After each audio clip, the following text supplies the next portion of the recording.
Well, hello guys. Long time no hear, right? Well, that's because last week my PC went kaput. I turned it on and all I got was one long beat, two shorts. And as I've got an Asus board, I checked on the code and it said memory. But those copper codes can always be a false negative if you know what I mean. But anyway, I thought I'd just get some more memory. Even though the memory I've got in there isn't that old, and 4 sticks going the same time is unlikely. Of course, I reseated the memory, just tried one stick, then tried it in all different places, but still got the same code. Cleaned the slots, looked for damage, wasn't any. So I thought I'd just go out and get another couple of sticks of memory that would fit that board to test it. But you think you can find actual physical memory sticks anymore in stores? They don't stock them anymore. They don't stock anything anymore.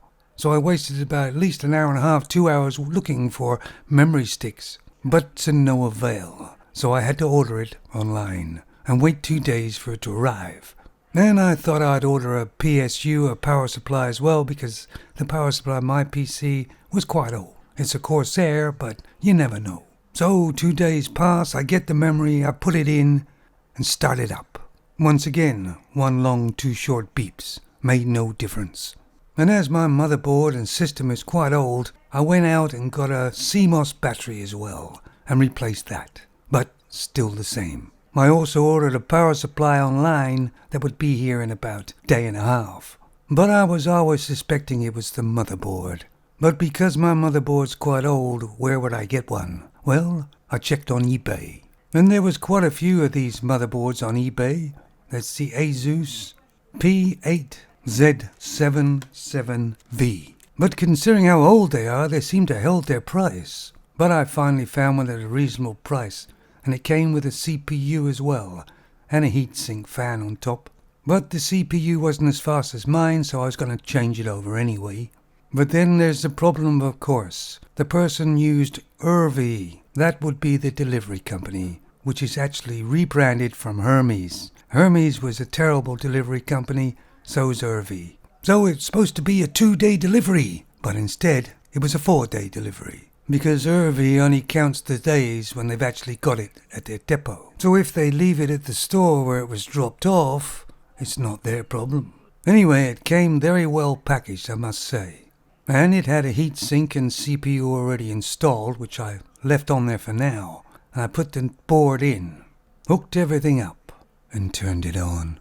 Lo and behold, there was no one long, 2 short beeps. It actually tried to start up, but of course it had a bit of difficulty. So I had to go into BIOS, of course, and made some adjustments. The reason I got the same board I've got is I could keep my operating system, as this board has the same chipset, and it should run fine. I wouldn't have to reinstall my operating system again. Well, it started up to a fashion. It was a bit glitchy, but then it kind of smoothed out. So now comes the time to replace the CPU for my one, which is faster. And getting this great big old heatsink off the old one took a time. But I finally got it all in there. And I pushed the power button. And oh, one long, 2 short beeps started again. I thought, my God, it was the CPU all along. I can't believe it. I spent at least 8 minutes thinking that and going, oh, now I've got to get a CPU or use a slower one. But then I realized I'd taken the memory all out so I could get at the heatsink and forgot to put it back in. Anyway, I had a little chuckle with myself, put the memory back in, started it up, and whammo, it started okay. So it's running exactly the same as it was with all my files and operating system the way it was. Oh, and by the way, the Corsair 750 PSU I bought from Amazon, the fan was making an awful noise, which is unusual for Corsair. They're usually really quiet. I put up with it for a little while and then I swapped it out for my old one, and I'm going to get a refund on the Corsair.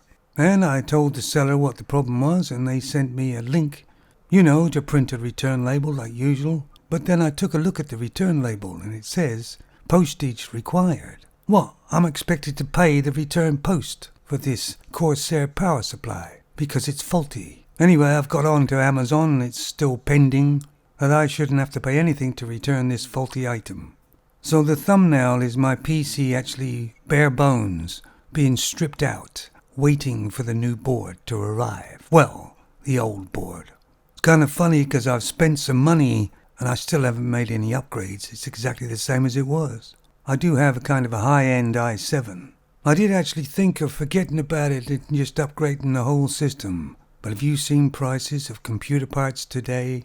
So anyway, I'll be able to make more videos now. That may make some people happy, and it may make some people sad.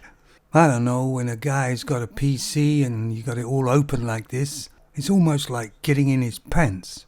Bit personal. Some people may say something about cable management. That's alright. I do tidy it up a bit, but there's a lot of cables in there. And even though it's a full-size case, once you get the great big power supply Corsair, the massively sized video card, and the Corsair cooler, which is water-cooled, well, it's not water, but you know what I mean, and all the 4 memory sticks, there isn't a lot of room in there. And of course I've got a few drives around as well, if you could see. I think the PCs at least a few years ago was the same as sort of trucks or vehicles for guys. And it's almost like talking about the manhood, isn't it? What have you got under the hood? God, it feels so good to be connected again. See you guys.